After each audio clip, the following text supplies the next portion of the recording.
Welcome to Not Milk Never Milk. Subscribe if you're lactose intolerant. You begin by collecting nameplate data and counts. This matters because connected load is built from actual ratings, not guesses. First, list each appliance or motor, note its kW or kVA, voltage, and power factor. Once done, separate continuous loads from occasional or starting-only loads. Make sure to include lighting circuits and any diversity rules from local practice.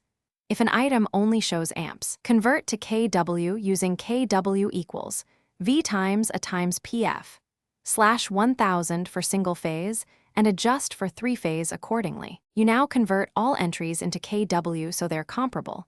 For three-phase, use kW equals square root 3 times V times A times PF /1000.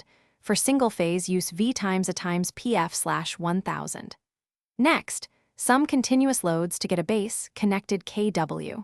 Then add non-continuous and diversified loads in their own subtotal. Once you have subtotals, apply any local diversity or demand factors where permitted.